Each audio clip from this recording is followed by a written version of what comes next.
윤상현, 정성호 여야 중진 두 분의 단판 승부 하이킥 정상회담. 오늘은 두 분을 릴레이로 만나봅니다. 먼저 윤상현 국민의힘 의원 전화로 연결되어 있습니다. 안녕하세요.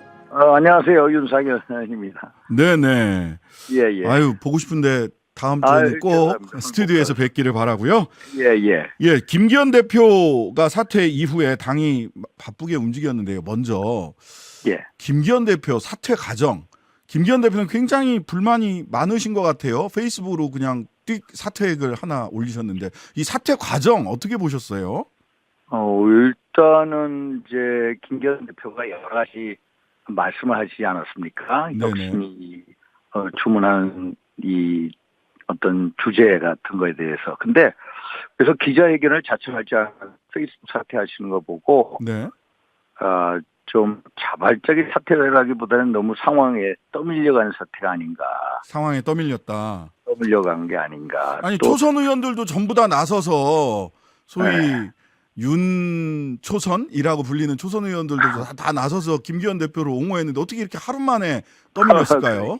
제가 보기에는 이제 장제원 의원의 이제 불출마 선에 엄청 영향을 미쳤던 것 같고요. 네. 장제원 의원이 계속해서 전화를 했던 모양입니다. 네. 그래서 두 분은 김장연대 기억하시지 않습니까? 네네. 김장연대로 해서 이제 김기현 대표를 옹호했는데 사실 우리 장제원 의원께서 당시 윤심이 당심이고 당심 민심이다. 네.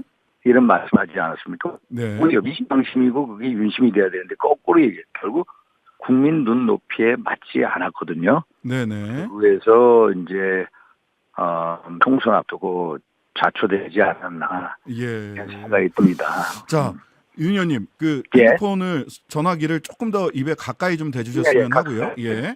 자, 이제 비대위원장에 누가 올 거냐? 한동훈, 원희룡, 김한길, 이뇨한, 나경원 등등이 언급됐고 특히 중진들 그리고 최고위원들은 나경원 의원을 대통령께 추천을 하자라고 했다는 이야기가 있어요. 누가 구원투수로 적합할까요? 이게 비대위원장 말 그대로 당시 상태에서 재혼하죠. 윤 의원님 죄송한데요. 지금 연결 상태가 너무 안 좋아서요. 다시 한번 전화를 끊었다가 다시 저희들이 연결을 해야 될 것 같습니다. 잠시 전화를 좀 끊어주세요. 네, 잘 들립니다. 자, 누가 비대위원장으로 적절할까요? 구원투수가 될 수 있을까요? 저는 당을 비상 상태에서 재건할 수 있는 역량이 있어야 되고요. 네. 이게 이제 또 중요한 게 이 대통령하고의 깊은 신뢰 속에서 민심의 몫을 과감하게 전달할 수 있는 사람이 돼야 되거든요. 네네. 좀 정치를 알아야 됩니다. 또 특히 이제 수도권이 우리가 지난 총선에서 121석 중에 16석밖에 못 얻지 않았습니까? 네네. 그래서 수도권 선거도 아는 사람. 네. 이게 되는데 참 찾기가 힘들 것 같습니다. 아니 그래서 그런 이유로 조금 아까 장성철 소장은 그래서 최고위원하고 중진들 사이에서는 나경원 설이 나왔다. 아니 설은 여러 의원들이 이제 하마평에 오르는데요. 나경원 의원 같은 경우에 지난 2020년 27대 총선 당시 황교안 대표 체제로 선거를 치르기 전에 원내대표에서 물러나지 않았습니까? 그랬죠. 그때 당시 수도권 위원장들 사이에 투톱 체제, 황교안, 나경원 체제에 대한 불만이 많았습니다. 왜 그랬냐면 그 당시 상황을 반추해 보면요, 너무 강성 우파로 간다. 네. 그래서 소위 말해서 수도권의 중도력의 소구력이 없다. 이런 얘기를 많이 들었어요. 그래서 중도층하고의 어떤 어필할 수 있는 인물, 이게 대단히 중요하거든요. 네. 그런 면에 있어서 한번 우리가 생각해 보아야 되지 않겠나 이런 생각이 듭니다. 실제 인재영입위원장으로 계시는 이철규 의원은 이뇨한 혁신위원장을 이렇게 거론을 했다라는 소식도 들려와요.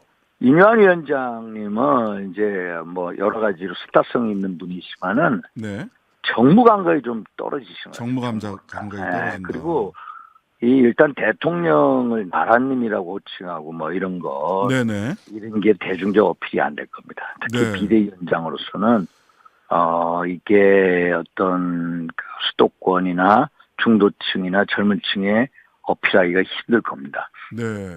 자, 그러면 예. 딱 두 사람이 떠오르는데요. 저는 윤상현 의원님하고 이준석 전 대표. 이준석 전 대표를 비대위원장, 그것도 거의 불가능해 보입니다. 아, 그거는 대통령과의 신뢰관계 때문인가요? 네, 예, 예. 윤 의원님 본인은 어떠십니까? 저는요, 네. 제가 너무 바른 소리를 해가지고 네.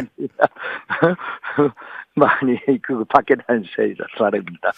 아, 용산과의 관계 문제인가요? 이것도? 예, 용산하고의 관계가 이게 깊은 신뢰가 있어야 되거든요. 그러면서도 네네.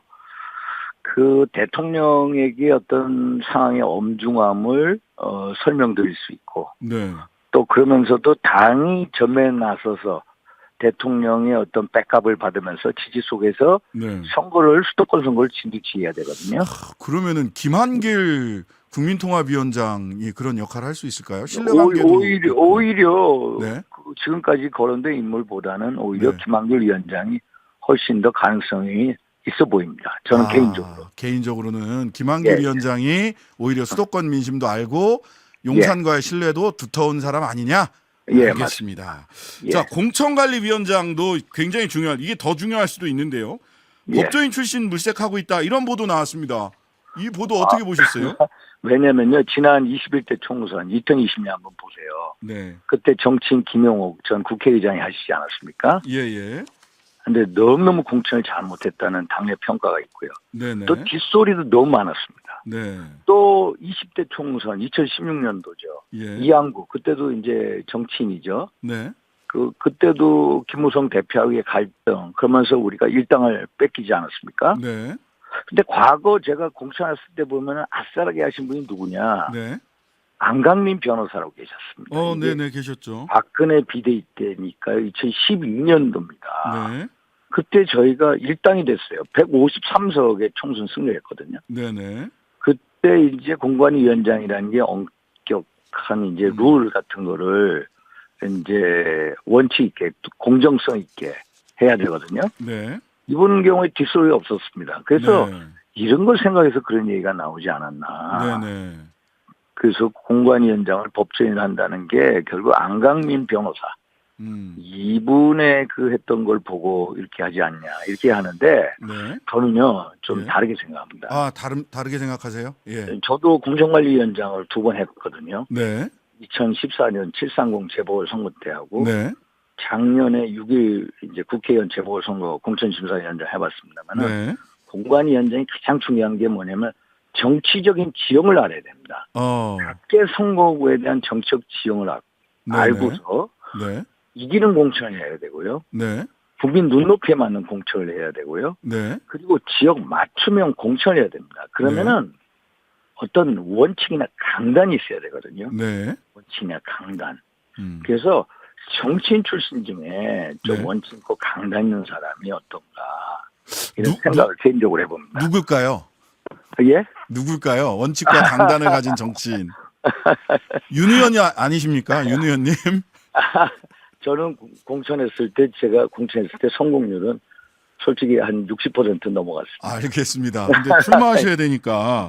예, 자, 마지막으로요. 최근에 윤석열 대통령 네덜란드 국빈 방문해서 반도체 동맹으로 한국 네덜란드 관계가 발전했다. 근데 또 이거 사실 삼성 등 기업 숟가락 얹기 외교 행사 보여주기식 숟가락 얹기 외교 아니냐라는 아주 그 박한 비판을 하는 분들도 있어요. 어떻게 보셨어요? 모든 나라가요. 미국 한번 보세요. 제가 알기로 작년 7월 달인가 미국 상하 양원이 이 반도체 기업들한테 500억 달러인가 지원금 주는데 반도체 지원법이죠. 만장일치로 통과시키거든요. 반도체라는 게요. 일종의 안보 리스크하고 직결되는 겁니다. 지금은요. 최근에도 일본에 오는 아마리 의원이 얘기가 이제는 반도체 공급할 수 있는 나라, 공급받는 나라 딱 두 갈래로 갈라진다. 근데 우리가 반도체 장비를 어디서 수입하냐. 거의 30% 가까이 네덜란드로부터 수입합니다. 네. 그러면 반도체 공급망 확보를 위해서 대통령이 국가적인 지원을 네덜란드하고 하고 또 세일즈 외교도 하고 또 대한민국 1호 영업사원으로 뛰지 않습니까? 그러면서 좀 긍정적으로 봐주셔야 된다. 이 문제는 반도체 동맹. 네네. 이게 결코 헛말이 아니다. 네네. 모든 안보 문제는 이제 반도체로 직결합니다. 네. 가장 먼저 이 전방에서 뛰고 있는 게 윤석열 대통령이거든요. 아니 그래서 이제 중국과의 반도체 관련해서 중국과의 관계도 잘 풀어야 되는데 너무 중국하고 척지는 거 아니냐라는 판단은요. 우리가 벌써 반도체 동맹 치포에 들어가지 않았습니까? 예. 미국, 일본, 대만, 한국입니다. 치포 동맹이 이미 들어가 있고요. 네. 딱 이분법적으로 갈립니다. 반도체 공급, 망해 같이 할 수 있는 나라는 다른 나라. 알겠습니다. 이거는 중국하고의 관계는 대만 문제가 급한 거지. 반도체는 우리의 경제 안보면이 있기 때문에 그다지 중국한테도 이해할 거라고 봅니다. 알겠습니다. 오늘 말씀은 여기까지 듣겠습니다. 지금까지 윤상현 국민의힘 의원이었습니다. 하루 종일 기다려지는 진짜 시사. 평일 저녁 6시 5분 신장식의 뉴스 하이킥.